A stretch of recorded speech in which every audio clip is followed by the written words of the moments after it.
Hey friends, it's Robin. Welcome back to my channel. Today we are doing another recent reads video. So I have 10 more books to talk about.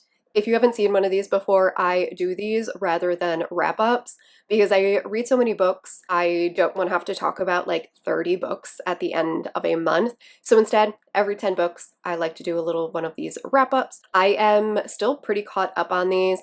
I think I just finished the next 10 books. So another one of these will be coming pretty early in July. So let's just get right into it. First, we're going to kick it off with what is probably my favorite book of the entire year. I just don't know how anything can top this book, and that is The Rest of the Story by Tal Bauer. I read this as a buddy read over on Instagram with my friends Steph and Tare. I will have them both linked down below if you want to go give their Instagrams a follow, but we buddy read this together and it was so hard to stay like on the sections that we were reading each week because I desperately just wanted to like plow through this entire book. Definitely like quintessential Tal Bauer. We're following this guy who is a pretty average hockey player and he gets a call from his agent right at the beginning of the book and he knows that he is being traded. But not only is he being traded, he is being traded to Colorado, who is the worst team in the entire league. And he agrees to go, but in the back of his mind, he thinks that he is actually just going to retire and never sign on with this team. But when he gets to Colorado, he ends up meeting with the team and he learns that this team is struggling massively with abuse. And when our hero comes in, he ends up kind of turning the team around. One of his really good friends was an Olympic hockey player, and she has now taken over as like the president of the team, and him and her end up turning the team around, and he kind of saves the entire team, and he becomes kind of the leader for everyone because he's the one that comes in and is able to save them from this highly abusive situation. He ends up forming a romance with the co-captain on the team, and the two of them have this amazingly epic, beautiful romance. This does have a very soft and sweet and wonderful romance, but the rest of the story is really about this found family, this hockey team coming back together and forming this like unbelievable bond in the midst of going through all of this trauma. And there is a lot of trauma that comes up throughout here. While the abusive situation is kind of taken care of at the beginning of the book, the rest of the book really does explore what these characters go through in the aftermath and how much they have to work through afterwards. There is discussions about suicidal ideation in here. There is a lot of PTSD and depression and anxiety and all of these feelings that these players have that has kind of embedded itself in them due to prolonged situation that they were in. And I loved every single word of it. This is one of those books that you end up like highlighting entire passages in or going back and rereading sentences because there are just so many beautiful moments in here, and the way that all of these characters came together and loved each other and fiercely protected each other, it just made it one of my favorite found families that I've ever read. Probably my favorite book of the year. I don't know how anything can top this book. After that, I read For Real by Alexis Hall, which is the third book in the Spires series. While it is a series, all of them are pretty much standalones. The characters kind of take place in the same world, and you kind of get like a reference every now and then to somebody else, but these are all pretty much standalones. So this one is following our hero who is part of the BDSM scene. He was in a very long-term relationship, and a couple of years ago that relationship crumbled for certain reasons, and now he is kind of at a standstill in his life. He doesn't know how to emotionally open up, and he is a submissive, but he doesn't know how to incorporate that into something without emotion, and so he feels very stuck. And he agrees to go to this club with some friends of his, and he ends up seeing this guy who appears to be very young. And so he goes and talks to this guy, and that guy admits that he is exploring his dominant side, and the two of them end up having this one night dom sub thing. And there is a massive age gap between them. I want to say our younger hero is like 19, our older hero is late 30s, if I'm remembering correctly. So I thought that the way that Alexis Hall played with an age gap, but then took that power dynamic and flipped it on its head by making the younger hero the dom in their relationship, was a really fascinating way to explore the power dynamics in a relationship.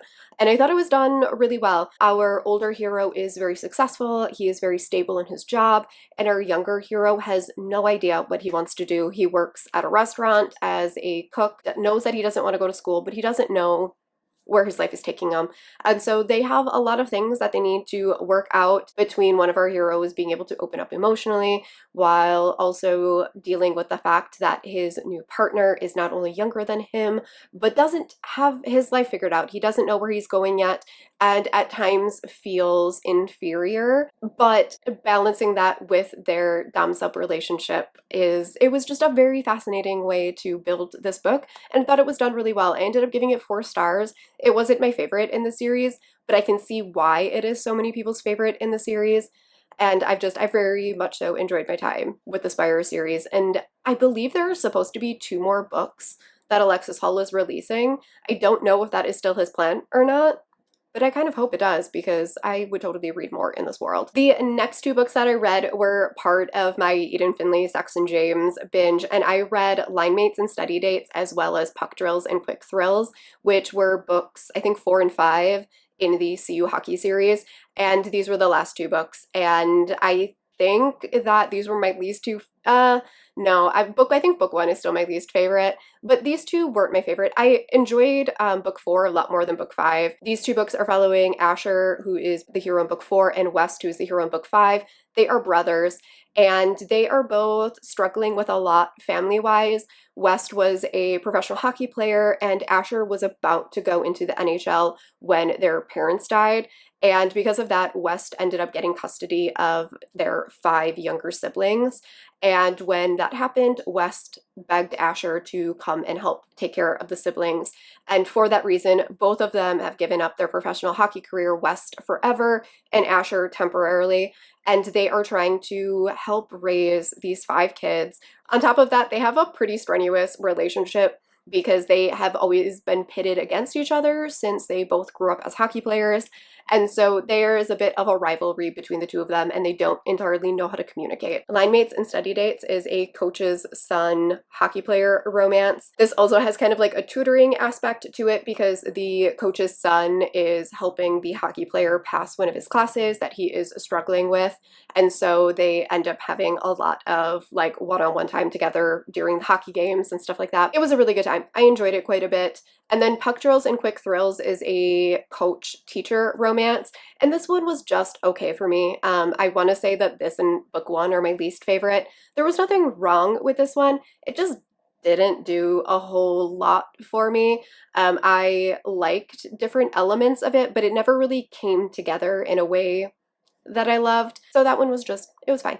I think I gave one of them 3 stars and one of them 4 stars, if I'm remembering correctly. But I've completely caught up on that series now, and I am on to a new series. After that, I read The Golden Ratio by Cole McCade, which is the first book in the season 2 of the Criminal Intention series. I gave this 5 stars. Obviously, at this point, we're so many books into the series. Talking about pretty much anything would be spoilers. I'm going to try to keep this really vague, but essentially our heroes are dealing with the aftermath of the season finale of season 1. And during that time, someone from Sanjay's past returns. He is an FBI agent and he needs help with this case because a serial killer seems to have re-emerged, and Sanjay was the one that found the pattern of the serial killer in the first place. And so he asks Malcolm and Sanjay to help solve this crime. And the 2 of them end up getting sucked into this new investigation, and it seems like that this serial killer is going to be our bad guy for season 2. Similar to how a crime show kind of has bad guys as the focal point for each season. That kind of seems like it's going to be the case for here, so I think this new serial killer is going to be our main villain.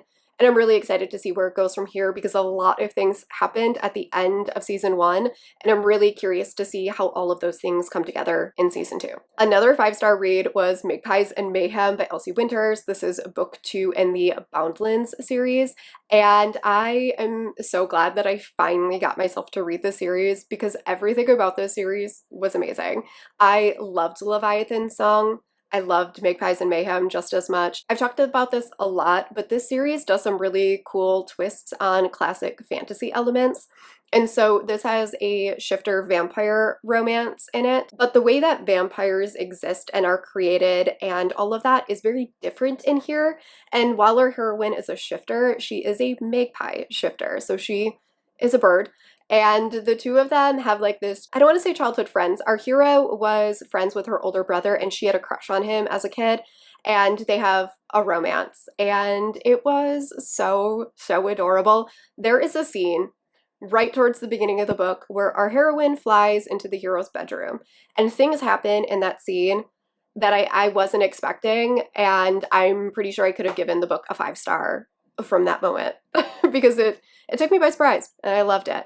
But everything about this was just really great. I liked how the plot of this one tied into book 1. Essentially, some of the bad guys in book 1 end up causing some bad things to happen in book 2, and I just really liked how they all tied together, and I am desperate for book 3. Book 3 comes out really soon. It comes out at the end of July, and I am desperate for that book. I need Grimm's story so badly. Then I read a couple of 3-star books. So we have The Duchess Takes a Husband by Harper St. George. This is book 4 in the, what is it called? It's the Gilded Age Heiress series. And I was really looking forward to this one because this is following Camille, who is one of the best friends of the family that we followed for the first 3 books. And at the beginning of book 1, Camille is married off to a duke that she had never met. And he ends up being this absolutely terrible human being. He is emotionally manipulative and abusive, and she just gets the worst end of every single deal in the first 3 books. And then I want to say it's in book 3 that he passes away very suddenly in his mistress's bedroom, and it kind of causes this big scandal. And now our heroine is finally widowed, and she finally gets some control over her life again. And this is her getting her happily ever after. And I was really excited to see Camille finally have something good happen to her. And while I enjoyed this romance, it just didn't go far enough into any elements.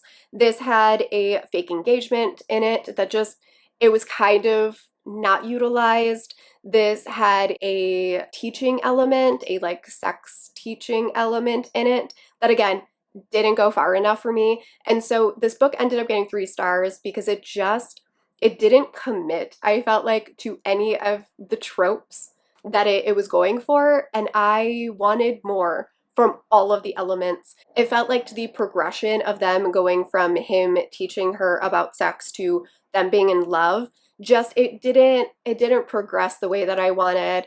And I felt like some of her holdups and her concerns and things surrounding a physical relationship were just kind of gone after a minute, and I wanted more from pretty much all the aspects. So 3 stars to this one.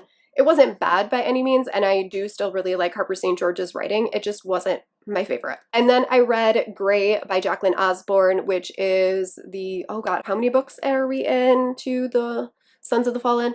I want to say book 4, maybe? This is Sloth's romance, and I've talked about this series a lot. I talked about this book quite a bit over on my Instagram as well, but Sloth is the epitome of a side character, and because of that, this book was such a bummer because he could not carry this story. I have enjoyed this character, Grey, so much in the first couple of books.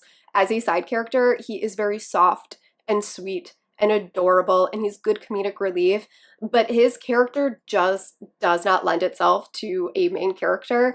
And because of that, this book felt so flat because I couldn't understand why their romance occurred. And like, he spent so much of this book sleeping, and so much of this book was everyone talking about how he's a secret killer and he is so powerful and all this stuff.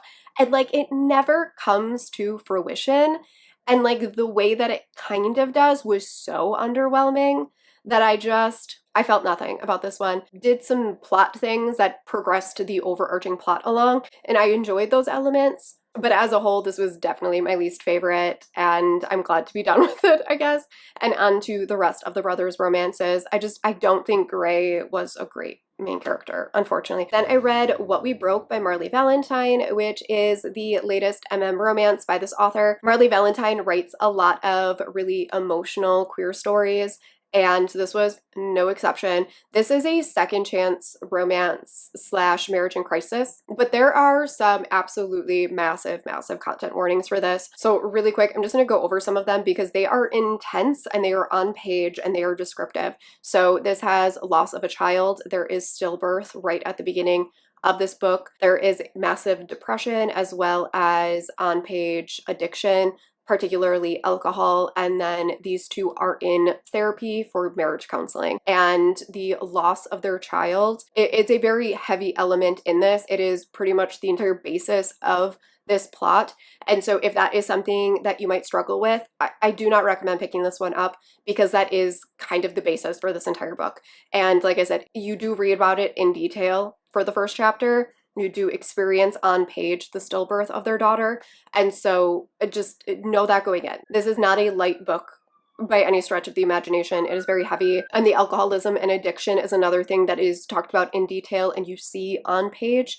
And so I want to give those warnings for this one because they were a lot. But essentially we're following this couple who were madly in love, and after the loss of their child, they both struggle so much mentally that their marriage starts to fall apart around them. One of our heroes grew up with parents who were addicts, and now that he has kind of gone through this trauma, he has no coping mechanisms and he ends up falling back on those addictive habits. He is trying to numb all of his feelings, and that is the only way that he knows how.